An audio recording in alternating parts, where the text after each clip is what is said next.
Hello all, A Knife's Tale here, and today we're going to be looking at the Prometheus Design Works Terrain 365 Invictus, which is a mouthful.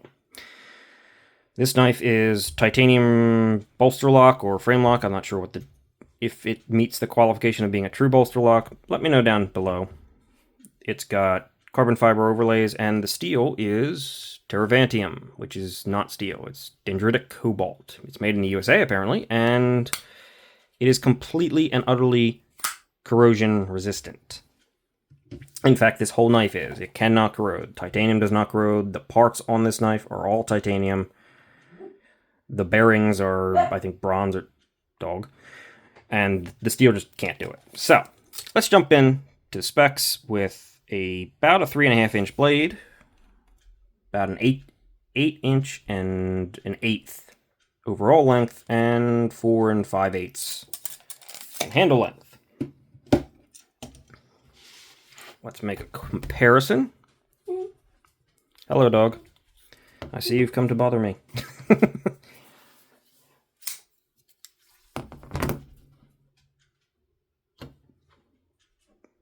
Was there a leaf or something out there that got you concerned? I'm sure.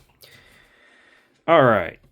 Elementum, Conspirator, small, full size. This thing is bigger than both. The blade length is very comparable to the Conspirator, maybe a tiny bit longer. The handle length is where you're getting a little bit more. But this thing is very slim. It's not tall, open, or closed. Its thickness is about that of the Conspirator, but this is contoured, just to make note, where the Conspirator is technically not. Since we're talking about thickness, let's bring out the calipers. Come on, gotta get all the way around you. Yeah, I think it's about the same as the Conspirator. It's just about a 1/2 inch, a little over. Blade stock is 150 on the dot, apparently.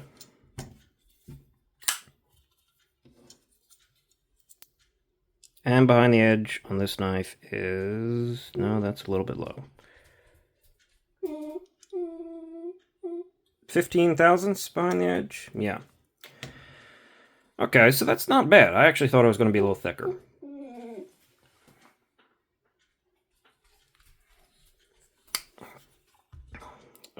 Yeah. Wait, let's check out the weight.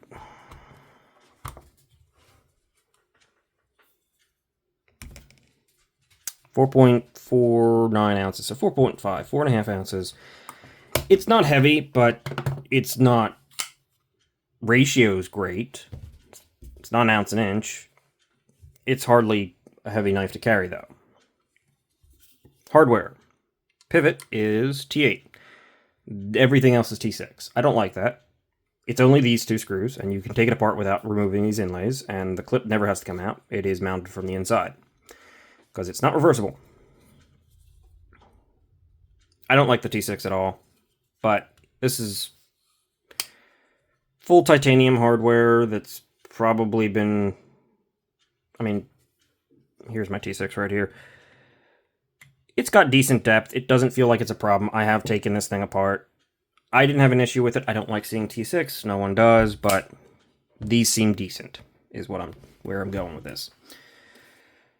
Assuming I'm going anywhere is a foolish move.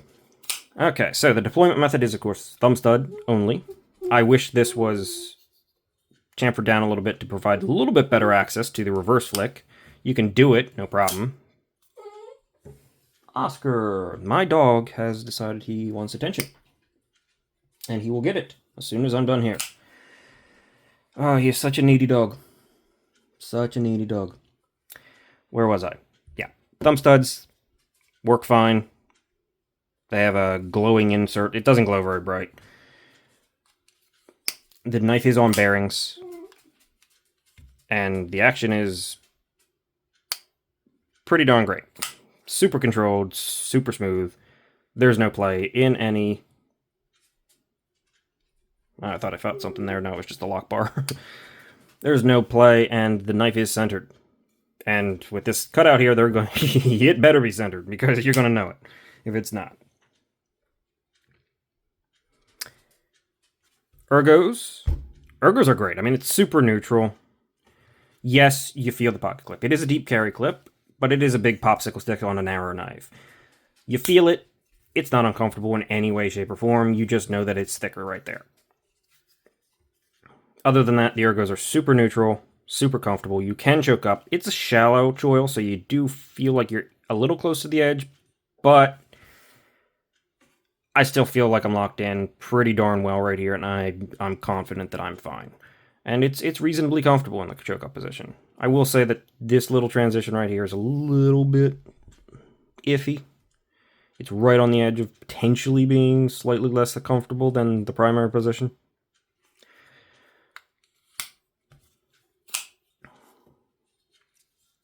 But in and out of the pocket and ergos-wise, this thing's doing pretty good. Disengagement. The lock bar is not particularly cut back, but it is bowled out pretty well with all this milling and steps inside it. So it's not hard to get to, it's just maybe not quite from the side as much as you might want it to be. Still works just fine. One thing to be noted about the lock pop is, and I think it has to do with the Terravantium material, is that this material tends to cause lockstick. I have heard from someone I know who also has another model from this one that his doesn't have lockstick. Mine does. It's not bad lockstick. It's just slightly inconsistent lockstick. Sometimes it'll lock up and it'll be like much heavier. Like right there, honestly. It was a little bit heavier. Most of the time it's pretty minimal. But apparently it's enough of an issue that the knife comes with its own little tiny jar or vial of oil to put on the lock bar to counteract some of that lockstick. I will also say that on the close, you can get it right up here, and I strongly suggest you do, because if you go down, that tip likes to come for you. So just disengage high and you'll be fine, because you do have this spot right on the tang to hit. But lockstick is a potential issue, just mentioning that. Full length backspacer with, I couldn't even get that word out, with a hidden lanyard post, good on that, and the backspacer also functions as the stop pin for the close position and the open position. You can see it in there, that little discolored area right in front of the point is that bump. That's where it hits. It hits right here. It does unfortunately hit right behind the edge, but it's pretty far away from the edge. It's also just behind the plunge grind's end, so as long as you don't touch this area, behind this area I should say, you're fine. You got life to sharpen, you've got place to cut in more choil, you're fine. Now, cutting in choil is going to be a pain in the butt because of geometry. This is not a tall blade, and the way it's done makes the bevel down to the cutting edge very short. You don't have a lot of room to drop here. So this knife, while it's about 15 degrees, and I've sharpened this one time, is not bad. It gets thick quite quickly. It's not a super slicer. It's not a particularly amazing slicer knife. It is a thicker knife.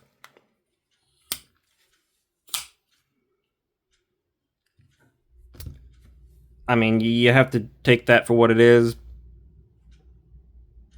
I think it has something to do with the material, which I'll mention in a moment, but yeah. I kind of wish it was a little bit thinner, but I think the material is a limiting factor here. So, what else is there to mention? Branding's not bad. There's quite a bit of it, but for some reason, I guess because there's so much else going on with the blade, it doesn't take away from the aesthetic as much as other knives. I wouldn't mind seeing it smaller, but it's not bad.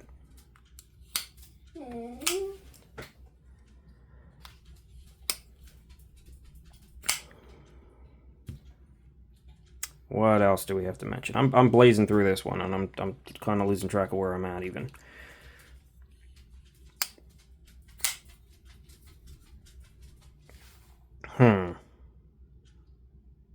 that's all the points to hit.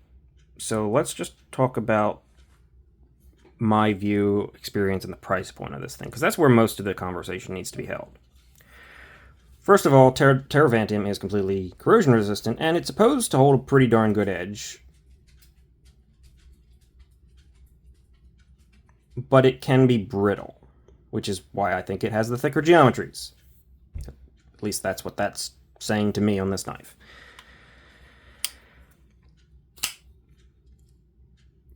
At the same time, being a pocket knife, your primary function is cutting.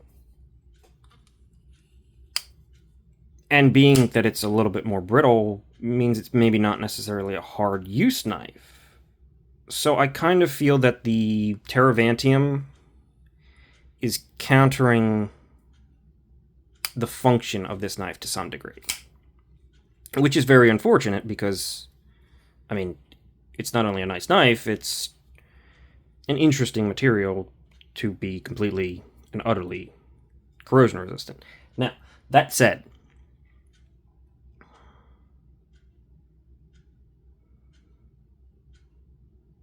I don't know where I was going with that. My brain just shut the heck off. Yeah.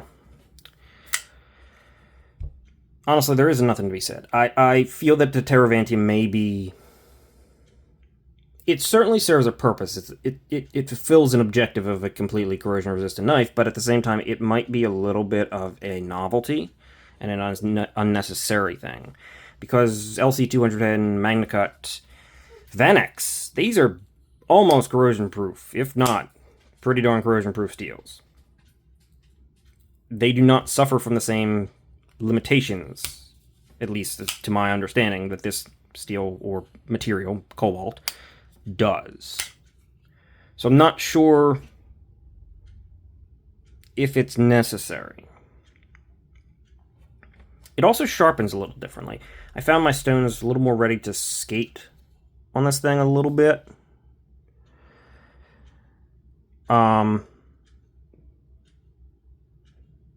And it seems to be losing some bite the higher you take it up in grit, at least so far from what I've been able to tell.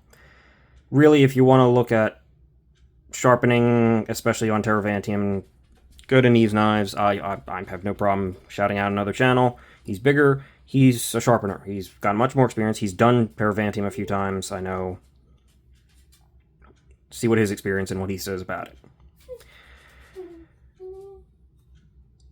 I will say that it was pretty readily taking...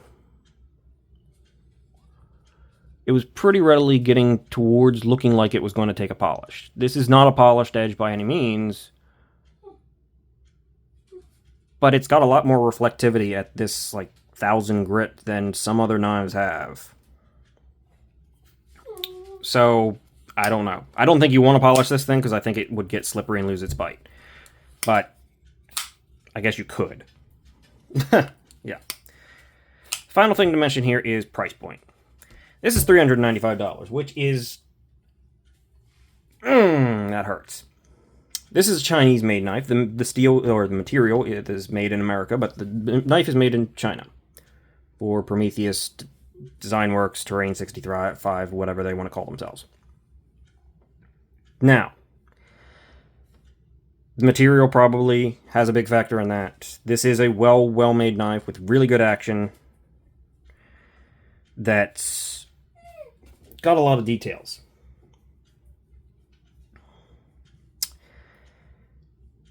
It still feels a little bit overpriced. But again, this is an enthusiast sort of... You either have a very specific reason to absolutely want complete corrosion resistance, or you are in it for the enthusiast novelty aspect of it. It's an attractive knife. I love the look of it. But it sort of counters its own purpose a little bit. There is a G10 and micarta inlay versions for something like $375. I think the base full titanium is $360, I want to say.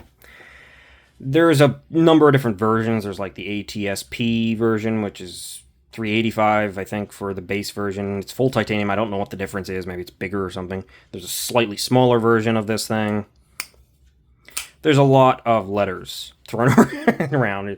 Terrain, 365, Prometheus Design Works, Invictus, Tervantium, blah, blah, blah, blah, blah. There are some variants. I'll link below, I guess. I'm not really feeling putting this in my recommendable list because it's too niche. And honestly, it's just sort of why when I can do similar for less or better functionality. And this is coming from someone who regularly or has bought very expensive knives for no other purpose than I like them.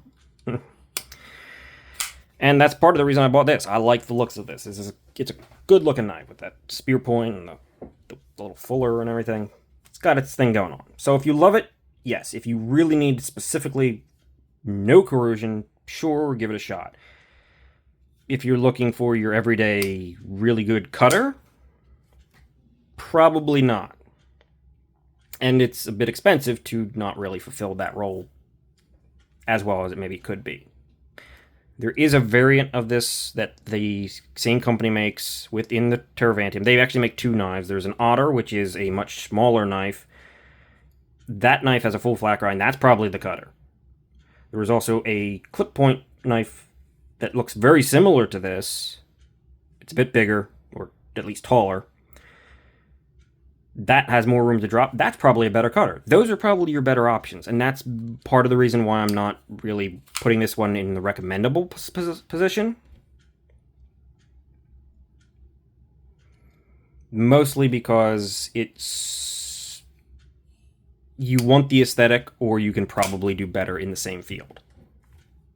And that sort of beats it out for me. That said, this is a really good knife. It's a really well-made knife. There's nothing bad here. There's just weakness, points of weakness that can't be overcome that easily. So, it's not going to be recommended. I do think it's a good knife. I do think if you buy it, you're probably going to like it as long as you don't mind the lock stick that may or may not be there.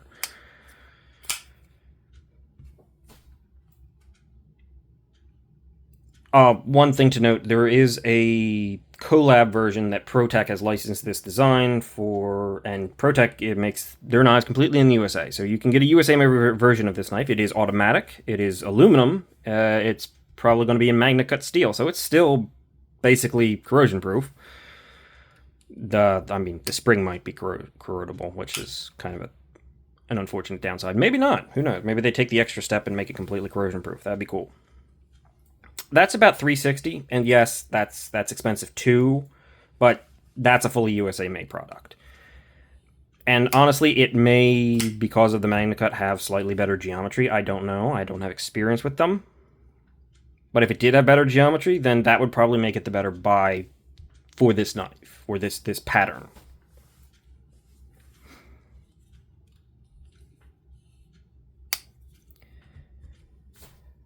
That's all I have to say, though. So, tell me your thoughts on this one. Do you have any experience with these? What are your... How has the steel performed, etc., etc.? I'm curious to know more about it. I've been tempted to get the other style of this knife with the clip point and everything, just because I like the look of it too, and I think it'd be better as a more frequent user. And from what I've heard, that has amazing action too. Super controlled, super slow, almost perfectly drop shot. That knife has just sort of been beaten out on my list of priorities when other knives have come up. So, that's pretty much sums things up here. Let me know your thoughts. If you've stuck around, thanks. I think I got to a good pacing this one, so I'm happy with that. I'm going to try to keep that up. Thanks for watching if you did. Like and subscribe if you want. I'll see you in the next one. Bye-bye.